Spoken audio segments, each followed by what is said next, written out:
Amados irmãos em Cristo Jesus, nós os saudamos a todos com a paz do Senhor, que essa paz ela possa permanecer em nossos corações hoje e sempre. Pela vontade de Deus e misericórdia dele, nós estamos aqui nesta noite com propósitos, isso, de levar a palavra, a mensagem do Senhor Jesus. E nós vamos falar hoje sobre um tema que se deve ser falado a todo instante, irmãos. Deve-se combater esse tema, porque esse tema, ele, na verdade, é um autodestruidor de lares, tá? É um autodestruidor de lares. E nós devemos falar sobre esse tema, sobre esse assunto, tá? Para que as pessoas ouçam e meditem o quão perigoso é, certo? Muitos o praticam até mesmo por diversão, até mesmo por vingança, mas é muito perigoso, irmão. Ele destrói a imagem da pessoa, destrói o casamento. Nós vamos falar sobre adultério. Esse é o tema que nós vamos falar agora. Traição, imoralidade sexual e infidelidade. Esses três formam o adultério. Traição, imoralidade sexual e infidelidade. O que Jesus tinha a dizer a respeito do adultério? O que Jesus tinha a dizer a respeito do adultério? Mateus 5:27, Jesus diz assim: ouviste o que disse aos antigos, ouviste o que foi dito aos antigos, não cometerás o adultério. Jesus dizendo para as pessoas que estavam ali, próximo dele, que lá no Velho Testamento foi dito que não se deveria cometer adultério. Não se deveria cometer adultério.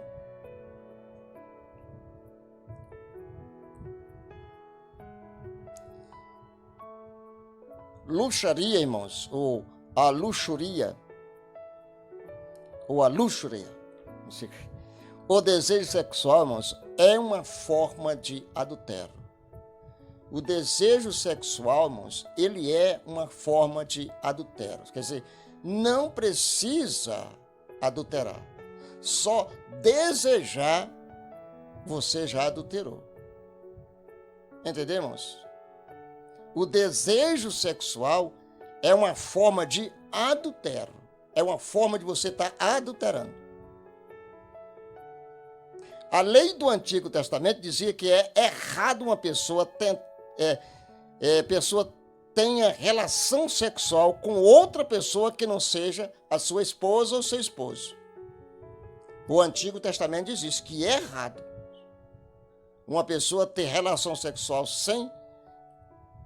que não seja com a sua esposa ou com seu esposo. Está lá em Êxodo capítulo 20, versículo de número 14. Mas Jesus disse que o desejo de ter relação sexual com uma pessoa que não é seu esposo ou sua esposa é adultério mental. Mentalmente você já adulterou. Só você em desejar, certo? Só o desejos. Você está entendendo, irmãos? Você está entendendo como a coisa é frágil, aliás, complicada? Como é que é? Não digo nem complicada, irmãos. Como é que tem que ser as coisas? Então, veja bem. E, portanto, pecado. Se o ato é errado, então também é errado a intenção. Não é verdade, irmãos? Se você intentou a ter relação sexual com a esposa de outra pessoa, entendeu? Você já cometeu um pecado. Entendeu, irmão? Está aqui dizendo, ó. Se o ato é errado, então também é errado a intenção. A intenção, irmãos. Ser fiel ao seu esposo e à sua esposa como o seu corpo. Você tem que ser fiel ao seu esposo e à sua esposa como você é fiel ao seu corpo. Mas não com a sua mente. Veja bem, ó.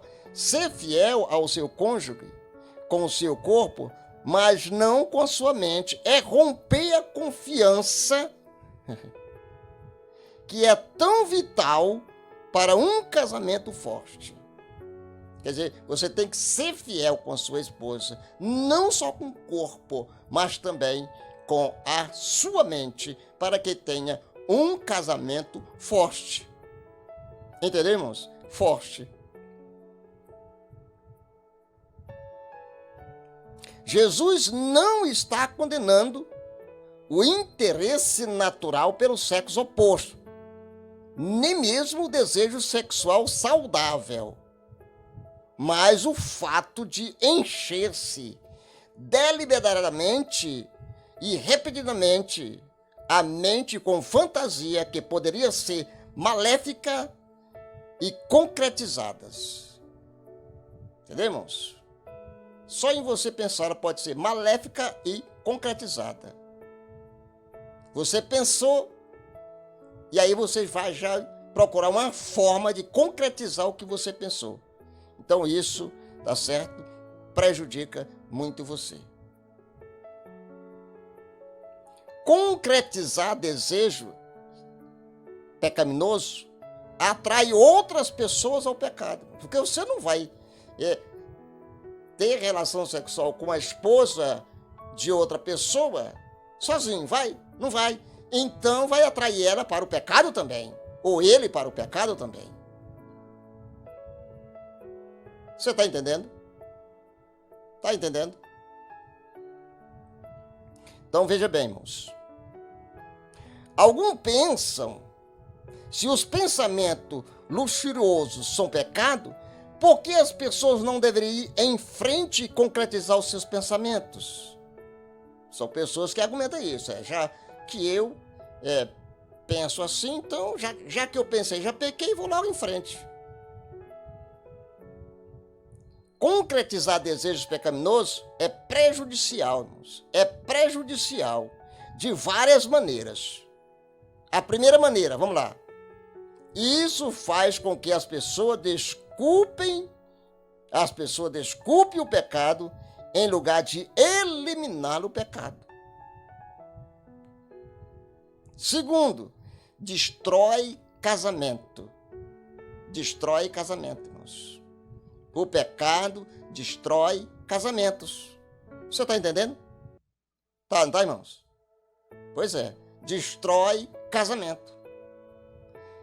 Terceiro, é uma rebelião deliberada, veja bem, irmãos, contra a palavra de Deus. Você vai se rebelar liberadamente contra a palavra de Deus. Você está entendendo? Você está entendendo, né? Irmãos. Quarto, sempre fere outra pessoa, irmãos.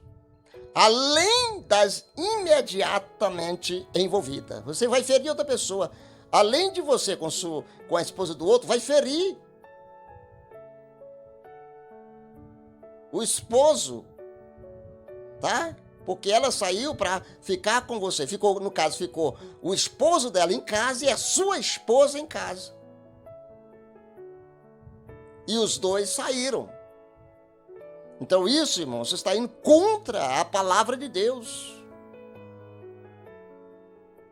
Irmãos, o desejo pecaminoso não é tão perigoso quanto uma ação pecaminosa. Você está entendendo? Um desejo pecaminoso não é tão perigoso como uma ação pecaminosa. Quer dizer, a ação é muito mais perigosa do que o desejo. Tá certo, irmãos?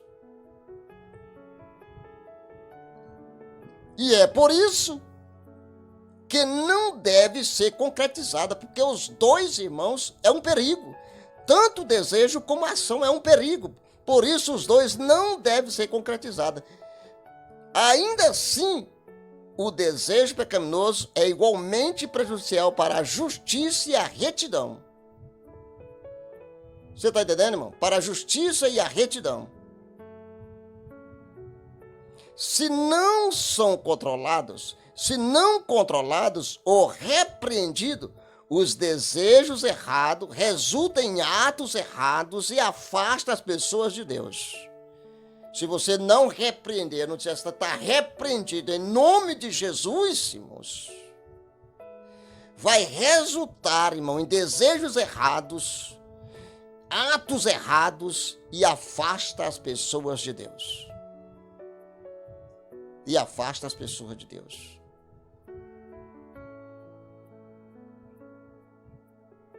Vamos para outra versão, aliás, para outra referência bíblica.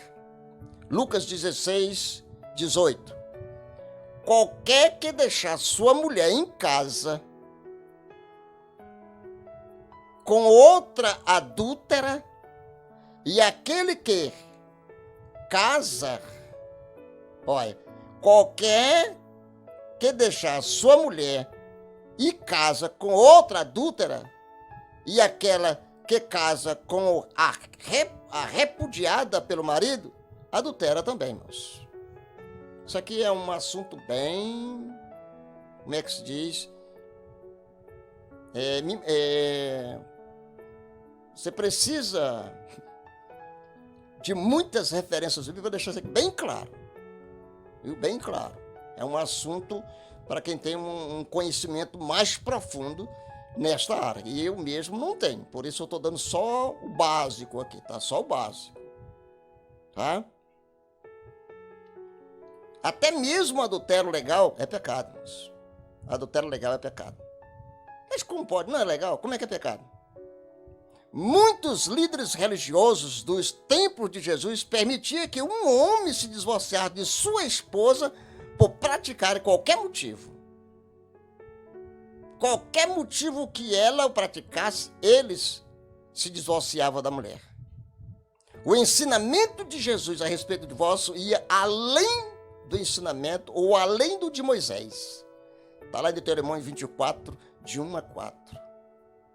Mais rígido do que qualquer das escolas de pensamento da época, o seu ensinamento choca os ouvintes. O ensinamento de Jesus. Está lá em Mateus 19, 10. Lê lá, irmãos. Da mesma maneira como abala os leitores de hoje, Jesus diz, em termos equívocos, que o casamento é um compromisso para a vida inteira.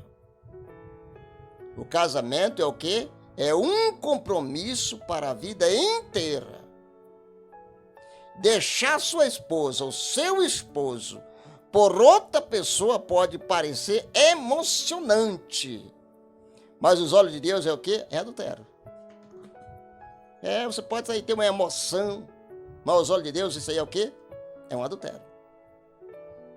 Quando você pensar no casamento, lembre-se de que Deus deseja que seja um compromisso permanente. Na hora que você pensar em se casar, você tem que lembrar, certo? Que Deus deseja que seja um compromisso permanente.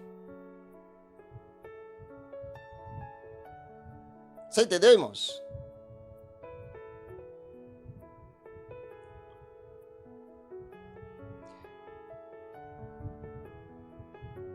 Só que Jesus é o seguinte, irmãos. Jesus gostava de acolher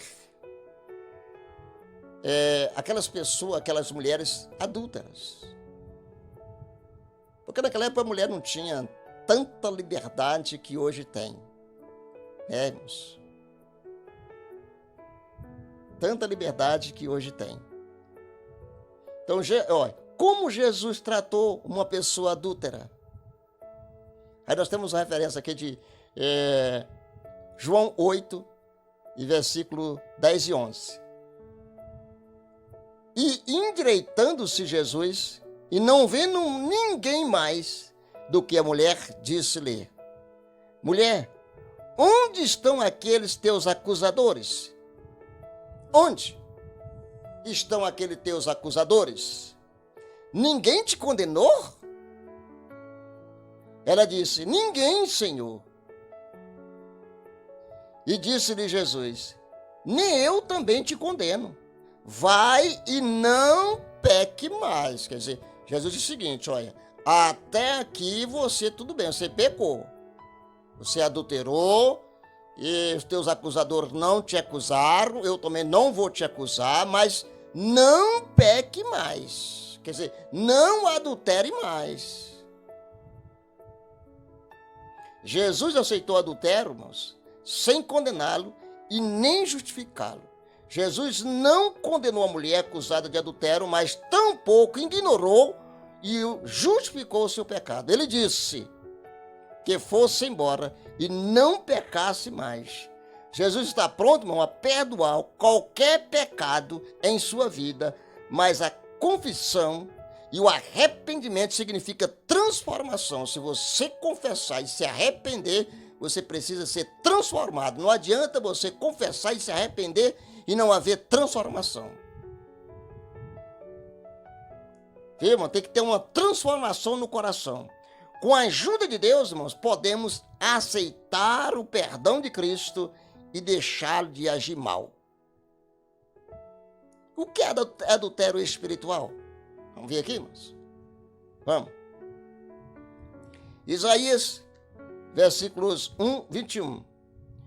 Como se fez prostituta a cidade, fiel, ela estava cheia de retidão. A justiça habitava nela, mas agora homicida. Mansidade, irmãos. Deus compara o seu relacionamento com o seu povo como um casamento. Irmãos. Jesus considera o seu relacionamento com você e comigo e com nós como um casamento, irmãos. Nós não podemos trair Jesus. De jeito, de maneira nenhuma. Somos proibidos de fazer isso, irmãos. Irmãos.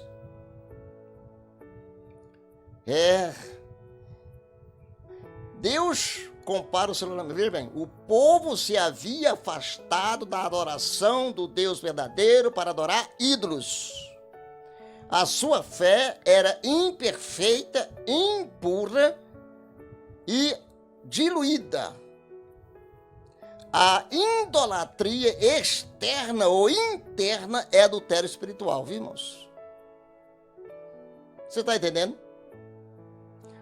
E rompe o nosso compromisso com Deus para dedicar amor a outra coisa, irmãos. E Deus não divide o seu amor por ele com ninguém. De jeito nenhum. Se você está dividindo, é sem permissão de Deus. Aí diz ainda, irmãos. E pode até ser com permissão de Deus, mas vai pagar um preço. Jesus descreveu o povo de suas épocas como adúlteros.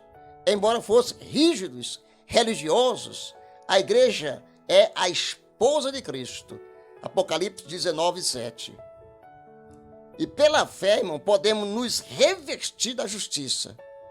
Pela fé, podemos nos revestir da justiça. Nós somos a sua esposa, impura e fiel. Vamos já encerrar, viu, irmãos? Senão o vídeo vai ficar muito grande. Eu vou só ler mais uma referência aqui, irmãos. Tá? Aí nós encerramos. Oséias, capítulo 1, versículo 2. O princípio da palavra do Senhor por Oséias disse, pois o Senhor a Oséias, vá, toma uma mulher de prostituições e filhos de prostituição, porque a terra se prostituiu, desviando-se do Senhor. Aí, então Jesus foi lá, vai buscar a prostituta, os filhos da prostituta, o povo da prostituição, porque se desviaram do Senhor. A infidelidade espiritual, irmão, é tão grave quanto o adultério, sabia? Da mesma maneira como Gomer, a esposa de Oséia, foi infiel a ele, também a nação de Israel havia sido infiel a Deus. A idolatria de Israel era como o adultério, irmão. Eles buscavam relacionamento político ilícito com outras nações e misturavam adoração a Baal e adoração a Deus. Misericórdia. Como Gomer, podemos correr atrás de outros amores. Poder, prazer, dinheiro e reconhecimento. As tentações deste mundo, irmãos, podem ser muito sedutoras. Somos leais a Deus, permanecendo completamente fiéis, ou outros amores tomarão o seu lugar legítimo. O lugar de Deus na sua vida tem que ser um lugar legítimo. Se você não tiver cuidado e correr atrás de outros amores, que são dinheiro, tá certo? Prazer, desejo, você vai espiritualmente trair Jesus. E não se deve fazer isso, irmãos. Jesus nos amou, ele nunca nos traiu, de jeito e maneira nenhuma. Jesus sempre é fiel para conosco, mesmo